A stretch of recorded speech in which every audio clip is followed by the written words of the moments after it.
Limbo Lodge by Joan Aiken, Chapter 10. Dido woke with a start from a dream of having burned toast and being scolded by her mother. What had woken her was the smell of smoke. She sprang to her feet in a fright. The sight that met her eyes did not at all diminish her fright. Now in the broad daylight it was easy to see that the little stone-built ghost house was within a bow's length of the gorge. A wide sloping path led down from the building to a wooden footbridge which spanned the ravine here at its deepest. On the farthest side of the bridge, tents were visible among the trees, and men with muskets patrolling. But what riveted Dido's attention was the sight of Manuel with two other men standing not much more than 100 yards away on this side of the ravine close to the bridge. One of the men was an Angrian in officer's uniform. The other, a forest person, who seemed the worse for liquor. He kept giggling foolishly, waving his hands and looking about him with a vacant manner, as if he wondered what he was doing there. He held a bow. Manuel noticed Dido when she stood up and addressed her in a scornful, indifferent way. "Oh, there you are. I suppose Herod's foot is somewhere about. Well, you won't be there for long, Captain Area," he ordered a uniformed officer. "Tell the man to ask Bowie to shoot a couple more arrows, and to waste no time about it." His voice, which was not particularly loud, traveled clearly up the slope. Must be thrown by some kind of echo from the other bank, Dido guessed. And that's how it must have worked last night when he was a-chatting to the ghost. But there was no time to lose in idle thoughts. Without troubling to answer Manuel, Dido scooted round to the Wocho at the rear. Here she found Tylo and Yorka frantically trying to rouse Herod's foot, who was flushed, wide-eyed, and rambling, evidently in a fever from his bullet wound, not at all in prime condition. "Shocky, sir! Must get up! Must climb to Sovereign House!" "I could as soon climb Mount Everest," mumbled Herod's foot. "Could as soon climb Mount Kachinjunga, could as soon—" Tyler and Yorka exchanged despairing glances. Dido turned and looked behind her. Manuel's two companions had retired to the far side of the bridge. They had a brazier from which came smoke and flame. Tylo said, "Yorka, can you make rain?" "Never yet." Yorka pressed her hands tight against her chest. "But I try," she said. "Is all we can hope for," said Tylo. Dido, looking around, saw that this was probably true. The drunken forest man, Thais Bowie, reeling from one side to another in fits of hysterical laughter, was dipping arrows into the brazier and loosing them off as soon as they began to flame. His aim was fairly wild. Quite a few of the arrows fell in the river. One lodged on the bridge, which began to burn. Manuel, with a quick, furious order, summoned a soldier to extinguish it, but several arrows had already fallen among the trees surrounding the ghost house. A fierce crackling could be heard. Billows of smoke went spiraling up into the sky from different parts of the forest. Dido caught Catanaria's voice from the bridge, saying anxiously, Sir, do you think this is really wise? Suppose the wind changes. Suppose it should blow from the south." Manuel made no reply. "Save us," muttered Dido. "I reckon this is the tightest corner yet." She picked up the baby, wondering which way to run. There were fires among the trees, both to right and left. "No, no, no," said Yorka. "You help me, Dido. Mira help too, wake her. Now you both help make rain, like this. Think of water. Think big water. Think hard. Then put the water up in the sky." Yorka herself then seemed to go into a trance. She stood, as she had when divining the whereabouts of Aunt Tella with her face turned up to the sky and eyes closed. Her hands were clenched. She wore a frowning expression of terrific concentration, and was murmuring a Delindi phrase over and over. But Dido could not hear what she said. Her voice was too soft. Dido herself, obeying instructions, thought about water. She thought of oceans, rivers, waterfalls, jugs full, mugs full, cups full, bowls full. She thought of fountains, brooks, ponds, gutters. She thought of the spittle in her mouth, the tears in her eyes. These were quite copious, with smoke now drifting thickly about the ghost house. She thought of the blood running in her veins. She thought of the baby she held in her arms. "Our bodies are like cucumbers," she remembered Herod's foot saying a day or so ago as they munched their lunch. 90% water. This baby is just like a sponge full of water, thought Dido. The baby, as if catching her thought, woke up and began to cry with terrific vigor. She yelled with all her heart. Perhaps the smoke had got into her eyes also. Rain, thought Dido. Let it rain. Let it stream, pelch, pour, thunder, lighten. I am putting all those ponds and lakes up in the sky. I am putting oceans there. I am putting the river Thames. I am putting Djila juice, tea, coffee, milk, lemonade up in the sky. I am lifting the whole Pacific Ocean and wrapping it round the sun. A drop fell on her right hand. She looked up, startled. The sky had been its usual brilliant blue, not with a cloud in sight, but now two things were happening. The birds, parrots, frigate birds, parakeets, owls, gulls, memory birds were all flying about in confusion and crying and squawking. And across the sky, skeins of haze were floating like spider webs, joining and tangling, weaving together to form a fabric of cloud. And from this fabric, drops were beginning to fall. Rain! Gasped Dido. Ashtar, Yorka, you did it! You really made the rain come! Or, rain, gasped Tylo.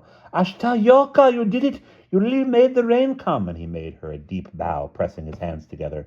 Yorka opened her eyes. The raindrops were now falling quite plentifully, and a gust of wind, fanning up from the south, suddenly whipped across the gorge, carrying with it a hunk of flame, which completely enwrapped Captain Aria and Taasbui, reduced the bridge to a shriveled wisp, and then swept on into the middle of the Angrian camp. There were shouts and screams of terror and some violent explosions. After that, the drumming of almost solid rain and a torrential crack of thunder drowned all the other noises. Into the ghost house, ordered Tylo. Into the ghost house, ordered Tylo. His words were inaudible, but his gesture was plain. Dido hastily tucked the baby into a sheltered corner and then helped Tylo with Herod's foot, who was too weak to move himself. They half led, half carried him under the overhang of the roof.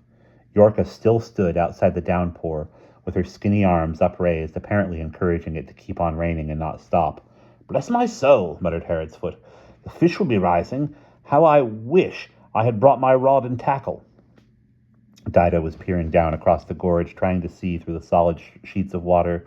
She caught a glimpse of Captain Aria and Taasbui being carried into the camp. She could not decide whether they were dead or just badly burned. And where was Manuel? She could not see him. Yorka now came into the ghost house with a look of calm achievement on his face. Rain come, she said. Krupis, Yorka, said Dido, giving Yorka a tremendous hug. I'll just about say it did come. You're a skinny little critter, Yorka, but I'll tell you, you are a real grade A champion class when it comes to making rain. This remark was endorsed by a voice from behind them. A lady who came walking between pillars of the ghost house said approvingly, Excellently managed, Yorka. I could have done no better myself. Yorka's face became brilliant. Aunt Tala-ah! She made a deep bow, and the traditional greeting of child to adult in the forest, placing her hands palm inward on the lady's cheeks. Now, my dear child, as the rain has served its purpose for the moment, it would make it easier for us to hear each other speak if you turned it off again. Yorka nodded, and leaving the ghost house, went back into the deluge and made some signals to the sky, which soon began to take effect. The thunder stopped pealing. The torrent of water from the bank of heavy clouds gradually eased, slowed down, and finally came to a stop. All that could be heard now was a musical drip-drip from the overweighted branches. The sky began to clear, and clouds of steam rose from the ground. But Yorka herself, Dido noticed, turned extremely pale. Staggered slightly, and sat down on a rock for a moment. She had lost her sense of balance. A thin trickle of blood ran from each nostril. You been taken queer, Doc? Dido asked anxiously. Yorka shook her head. Cloud rain pull out blood, she whispered, dabbing away with a leaf. Not bad, soon better. But Dido noticed that she moved slowly and with caution for half an hour. Dido herself felt stiff and tired, as if she had run a race.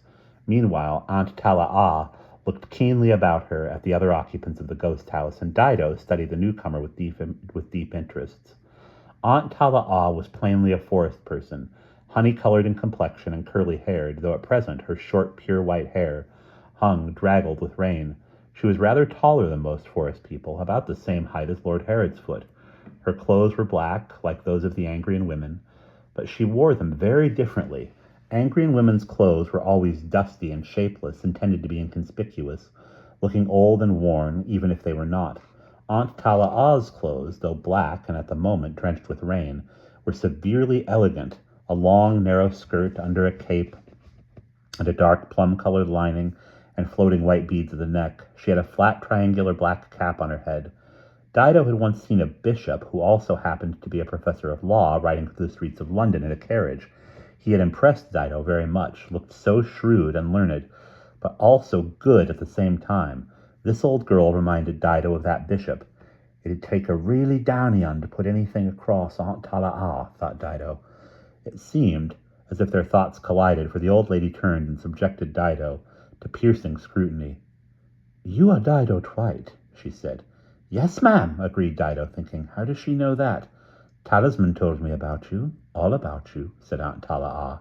"We shall be friends, but first, I see that our friend here, you must be Lord Herod, are you not? Needs some medical attention for his hurt shoulder."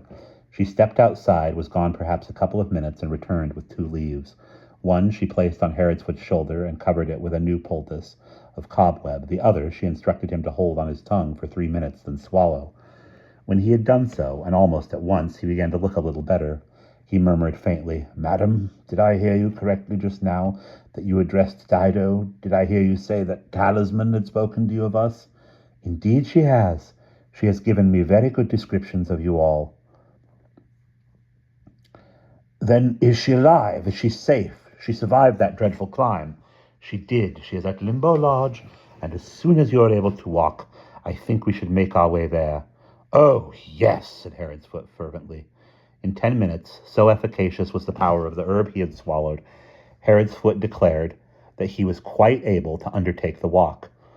The walk to Limbo Lodge. He looked transformed, pale still, but hopeful, happy and alert.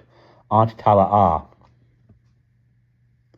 said that the walk would take no more than 20 minutes, and it was much easier going than any of the tracks they had followed up to now, being wide and well-trodden. Plainly, the way from King John's house to the bridge had been much used.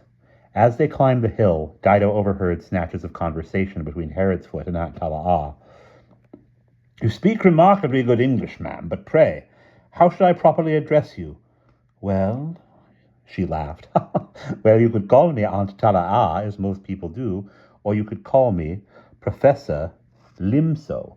I learned my English at the University of Cambridge and my French at the Sorbonne in Paris, where I studied for my master's degree in occult philosophy." Herod's was enraptured. "Aha! Then you must know a great deal about the tarot and the 8 immortals and that thong game that the Arctic folk may play only when the sun is above the horizon in their brief summer." In no time, the two of them were chatting away like old friends, and he was addressing her as Auntie Tala'a. Limbo Lodge, seen from closer to, appeared large, low, and rambling. It was sited at the edge of the forest line, along clumps of clove and degela trees, in a kind of wild garden.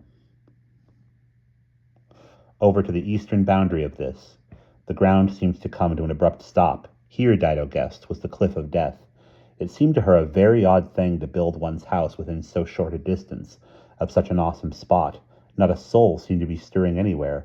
None of the group were aware of the dark figure that shadowed them among the trees.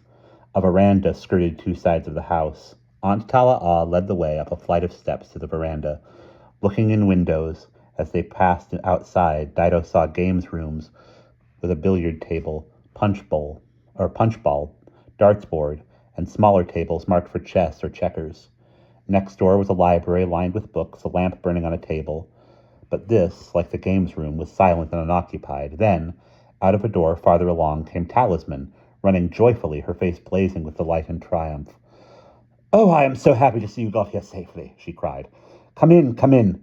Have you had breakfast? No, then come to the kitchen. My father will see you all later." Her brilliant smile embraced them all equally. She turned and led them along a wide passage to a room on the other side of the house, whose large windows looked up the mountain and to its craggy summit. This room was amazingly untidy, as if it had been unoccupied, or as if it had been occupied by a great number of people who had all left in a hurry without troubling to take anything with them. Plates, bowls, baskets of fruit, loaves of bread lay about mixed with tennis rackets, footballs, fencing foils, and hockey sticks. There were also a great many notebooks, dozens and dozens of them, all sizes. Talisman was putting a pot of water on the stove to make coffee, finding clean plates, chattering away. "Would you believe it? My father knew me at once. It was so wonderful after I climbed the cliff." Dido, filled with curiosity, peered inside some of the notebooks. "Why keep notebooks in the kitchen? Why keep so many?" She found they were all filled with handwriting, and each one contained a curious one-sided dialogue. Each book had a name on it: Jorge, Enrique, Tomas, Pepe. Dido leafed through several of them. Then the solution came to her. Of course! John King was stone deaf. Each person who had any dealings with him carried a book and wrote down what he wanted to say. "Poor old cove," thought Dido, staring down at these one-sided conversations, each in a different handwriting. No wonder he went a bit queer in the attic and shut himself up in Limbo Lodge. Must have been like living inside a barrel. "Dinner is served, Excellency. The deputation of fishermen is here with a sample of pearls. The barber is waiting to trim your beard. Do you wish to see the accused men? The tailor with a coat for a fitting. Signor Manuel is here. Would your Excellency prefer a guava or melon?" Then Dido picked up a book labeled Manuel. This one was different. Looking here and there, turning pages at random, Dido found Manuel's side in a series of furious arguments, scribbled so violently that the writing sometimes dug into the paper. "I cannot stand life here any longer. Please let me go to Europe again. Please let me go. I promise I will not play for high stakes. I swear it. I think you are mad, a mad, bigoted tyrant. I am your own brother. I am worth more than this. Why do you not let me go away from here?" "Breakfast is served," said Talisman. She had swept all the hugger-mugger of objects off a large table into a basket that looked as if it had held firewood, and had set out plates, bowls of fruit, loaves, and cups of coffee. They were all glad to pull up stools and sit down. Herod's foot ate a little, though he seemed to have recovered remarkably fast from his bullet wound. He could not take his eyes off Talisman, but the others were ravenous. "Where have you been, Aunt Tala'a?" said Talisman, putting a bowl of tickle fruit in front of the old lady. "When I saw the smoke come up the hillside near the ghost house, then, for the first time, I was afraid, really afraid. I could not find you in my mind. Where were you? Did you make that rain?" "I was in a cairn. No, I did not make the rain." "What is a cairn?" murmured Dido to Yorka, who was sitting beside her, trying to feed the baby with goat's milk, of which there was a supply in Limbo Lodge. Mira did not fancy goat's milk at all, and was demonstrating with yells that she would prefer Djila juice. "A karam, that is where someone goes away from this world for a time. The sun does it, he sets, the moon also, gods do it. And Kanaki must do it too. They need to keep up their strength and knowledge. And Bharat." "I see." "No, the rain," Aunt Ta'ala said, with the pride of a teacher whose pupil has done surprisingly well. "The rain was made by Yorka here, who should grow up to be one of the most notable Kaniki that our island has ever produced. Indeed, she is one already." Yorka hung her head bashfully and stared at her plate. "Dido helped me," she murmured, "and so did Mira. It was her loud shrieks that really opened the sky." "We must find a first-class foster mother for that baby," said Aunt Tala'a, smiling at Talisman. "We must find a first-class foster mother for that baby," said Aunt Tala'a, smiling at Talisman, who looked as if she thought that would be an easy task. "Talisman," said Dido, "tell us about your meeting with your old man. Was he surprised to see you?" "It took what seemed like an eternity to climb the cliff," said Talisman. "I cut steps as I went with a knife that Aunt Tala'a had given me, for I thought I might need to go back down that way if my father did not accept me. When I reached the top, I was so tired that I crawled into a hollow among the bushes and went to sleep. 2 of the guards found me there. They wanted to throw me over the cliff, but I persuaded them not to. I said they should bring me to see John King, and in the end they did. When I was brought to him, I was going to show him my medallion, but there was no need. He said, Arato, and then embraced me. She dashed a tear from her eye. And then, he said, before your mother died, she and I were playing a game of chess. Now we can finish that game, you and I. But why? Said Dido. Did all these guards go off climbing down the cliff? That was my father's idea. He said if Manuel chooses to come and besiege Limbo Lodge in this spiteful, stupid way, I shall play a trick on him. I shall send my guard round by sea to Regina. There, I hope they can persuade the townspeople, the ones that are left, to a different way of thinking. I dare say the numbers will be about equal. But what does your father plan to do himself?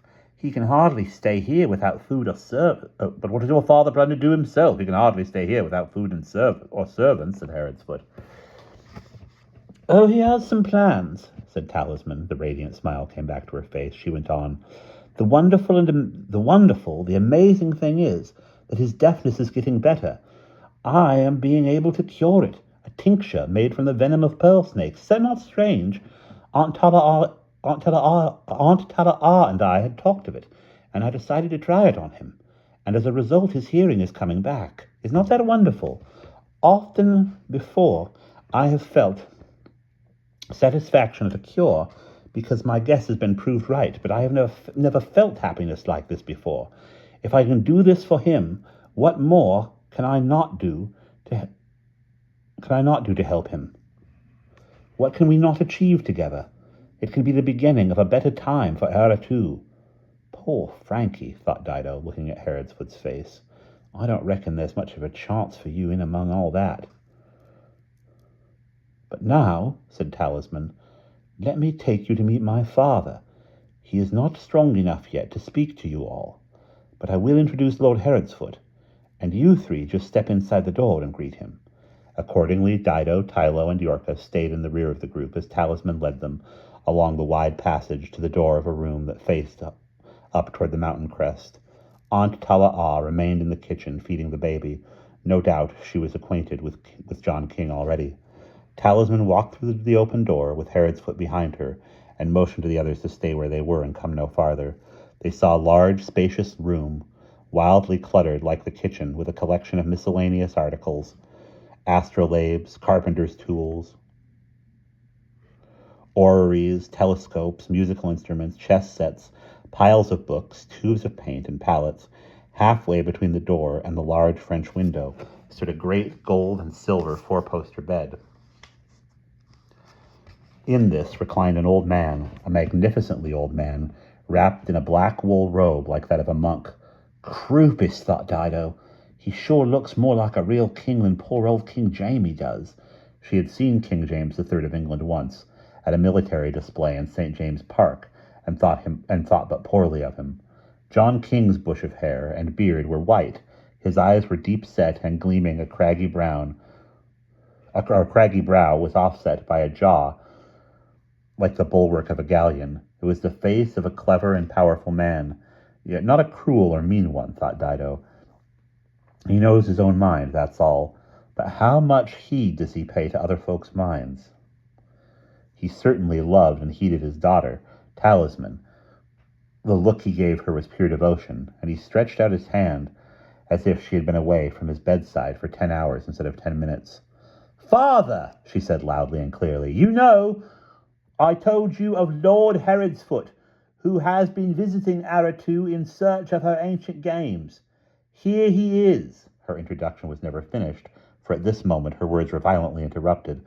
The glass of the window shattered, splinters from it hurled all over the room, and a man burst through the gaping hole that had been made. It was Manuel, but a very different Manuel from the calm, scornful man they had met in Regina Town.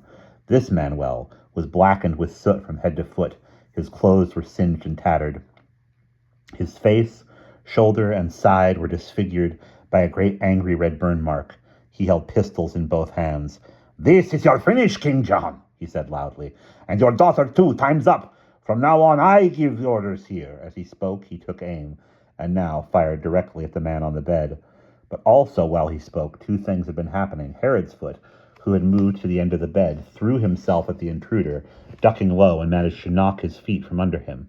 The little Yorka, quick as a flash, darted at the man on the bed, and pulled him out of the line of fire. Both pistols exploded. One shot hit the canopy of the bed and brought it down in a tangle of massive gold-embroidered folds. The other shot took Yorka full in the chest and killed her instantly. Herod's foot and Manuel rolled over and over, kicking and struggling until Talisman, who had snatched up one of the pistols dropped by Manuel, managed to deal him a fierce blow on the head with the butt of it and knocked him senseless. "Father," she cried urgently, "are you all right? Father, were you hit?" No, I'm well enough," said the king. "But this child, I fear he is done for." He pulled back the gold canopy and revealed Yorka lying in a pool of blood. "Oh, no!" cried Talisman. "Yorka! Not Yorka!" And Tylo, from his place by the door, let out a long, heartbroken wail. Herod's foot, disentangling himself from Manuel, stood up. His face was white with shock. "Not poor little Yorka," he stammered. "Not dead. I am so grieved, so horrified." Dido could not speak at all. Her throat was tight with anguish. Tylo, running to the bed, clasped Yorka's hand, as if in hopes that there might still be some sign of life in her, some chance to bring her back, but there was not. His head sank down. He stood silent, his tears running down his cheeks. Then he turned and made for the door. "I go fetch Aunt Tala'a," he said. But Aunt Tala'a herself appeared at that moment, carrying Mariah.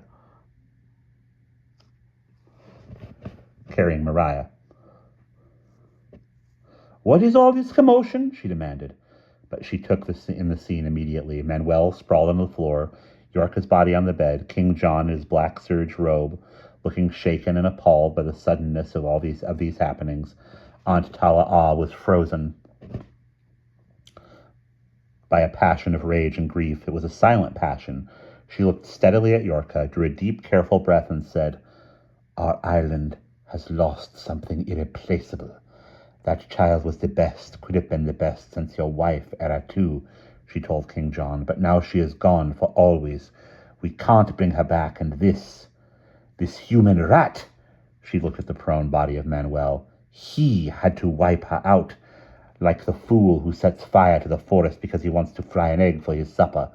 Well, he has done enough harm for his lifetime. He shall do no more. His time has come." She addressed Manuel sharply. "Wake up, you! Get up!" To Dido's astonishment, Manuel, who had seemed deeply unconscious, gradually came out of his faint and hoisted himself to his feet. He looked blearily round the room. His face tightened with disgust as he saw the various people in it, and finally his mouth twisted in aversion at the sight of Aunt Tala'a and the baby. "So you've come back, you old hag," he muttered. "I have come back," said Aunt Tala'a, "not before time, and you are about to leave. Much obliged. For years your wish has been to travel from this island, and now it is going to be granted. Today you have cost me one of my best students." She gestured to the body of Yorka among the fold of the gold canopy. "Her?" Manuel seemed baffled. "That child? If she got killed, it was her own fault. She shouldn't have got in the way. I never meant to kill her." "Do you think that makes it any better? You kill with regard. A human life is no more to you than an empty bottle you toss away. You killed my Eratu because she laughed at you when you refused her offers. You have hated all women since then. You did your best to kill Eratu's daughter. Now you are going away to a black hole where you will be cold and bored for the rest of eternity. There will be no games to play there, no dice, no cards, no tally sticks, no counters.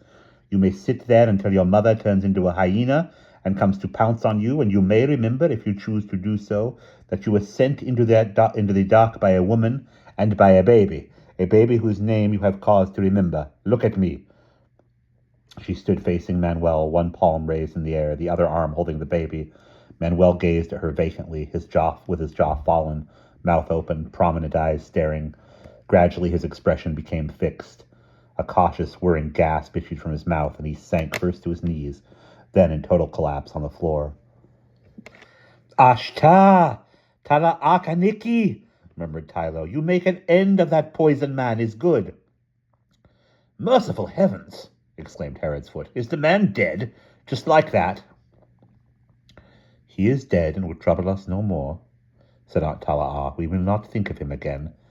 Tylo said, "I take him away." He left the room and reappeared in a few moments with a wheeled basket chair, presumably kept for the use of John King. Tylo and Herodsfoot, between them, lifted the body of Manuel into the chair. Good, said Aunt Tala'a. Now you can tip him over the cliff of death. The hungry mouths down below can make an end of him. What about Yorka? Said Dido sadly. Little Yorka, we shall burn her in a fire of sandalwood and tajira bark, and let the wind carry her ashes away. But you, in the meantime, my friend, Aunt Tala'a said to King John, I think you had better return to bed. Not in this room, he said in dismay. Too many bad things have happened here. No, we shall find some other rooms. Plenty in this house. When another chamber had been chosen and John King settled in it, with Talisman beside him, playing the hyena game on a beautiful spiral board made of nutmeg wood, Aunt Tala'a, Tylo, Dido, and Lord Herodsfoot walked slowly out on the veranda of Limbo Lodge. They were all dejected and silent. The sight of the woods below, with burnt patches still steaming from Yorka's rain, did nothing to cheer them. But Aunt Tala'a said, trying to be brisk about it, We should not grieve for her, only for ourselves. She is now receiving a Kaneki welcome in the other forest. Tylo said, and Manuel sent to Black Hole. That one very good thing. What shall we do now? Said Dido. We can't cross the bridge, it's burnt. Manuel must have been on this side when that happened, and those fellows over there in the camp won't know that he is dead. Do you think we should tell them, in case they start shooting again? No, said Aunt Tala'a. As they do not know what has happened, they will wait and wait for Manuel to reappear, and then gradually they will drift away home. So that way, probably when we go to Regina, only some and not all of those men will have returned. But how can we get to Regina? The bridge is burned. Dido swallowed, remembering how Tylo and Yorka wove their own bridge of rope. Would she be able to help Tylo make another? We go by ship. You don't mean climb down the cliff to Manati Harbor? You don't mean climb down the cliff to Manati Harbor? Herodsfoot came out of his gloomy reverie to inquire. No. Let us go look at the ship that would take our minds off sad things. Aunt Tala'a led the way down the steps, off the veranda, and across the stretch of short grass to the cliff top. A low building stood near the southern tip of the promontory. In front of this, a small ship was perched upon chocks. A solid, stubby, clinker-built sloop, Bermuda-rigged, with an enclosed cabin. Her name was painted on the side. The Lass of Clay. Dear me, said Herodsfoot, that seems a stout seaward little craft. But how in the world to get it down to the water? Here they were, perhaps a bow-shot length from the edge of the cliff, 1,000 feet above the Pacific Ocean, which they could see, black, blue, silvery, and crinkled, away to the south. Aunt Tala'a smiled. No problem. In a few days, the undersea volcano, Mount Zimbo, will erupt. The eruption is always preceded by earthquakes in this region. Part of the cliff we are standing on will fall. She began to walk about near the cliff edge, pacing to and fro, counting the paces. She had taken a forked rod from the boatyard and held it with both hands, her thumbs pointing upward and backwards along the forks. When it quivered, as it did now and then, she stuck a sliver of bamboo into the ground. See, she said, that defines the area of the rockfall. Now it only remains to shift the boat to this spot. On rollers, suggested Herodsfoot doubtfully, but how shall we pull it? And then, his words absolutely dried up in his throat as he contemplated the scheme which Aunt Tala'a seemed to be proposing. You mean, he said hoarsely, we put the boat here and then wait for it to fall into the sea. Ah, the sea will not be so far down then, Aunt Tala'a said, laughing at his dismay. You see, after Mount Zimbo erupts, a great wave races northwards past this island. They call it the Onda. All we have to do is choose our moment when the wave approaches. We shall see it coming here for a long time before it arrives, then launch off at the moment when it is nearest. Just so, muttered Herodsfoot in a hollow voice. But Tylo was enthusiastic. Like ride a dolphin! This, he had told Dido, was his favorite sport on the island. Boys, when dolphins were in a cooperative was a favorite sport of the island boys when dolphins were in a cooperative humor. Well, I reckon it's the best way to get to Regina Town, Dido remarked. How long does it take a boat on that Onda, Auntie Tala'a? No more than 9 or 10 hours. The most difficult part is steering out of the Onda when we reach the north tip of the island. Oh, yes, I remember. That was why Doc Telly never got back to her dad after Manuel threw her in the sea and the Dutch boat picked her up, because the current took the ship right up to the Moluccas. Just so. John King used to be a skillful sailor, but whether he will be equal to the task at this time remains to be seen, Aunt Tala'a said equably. Harrod's foot croaked out, Sailing used to be quite a little hobby of mine before I began collecting games. Then you are just the man we need, said Aunt Tala'a, giving him a kindly look. And that is the end of chapter 10.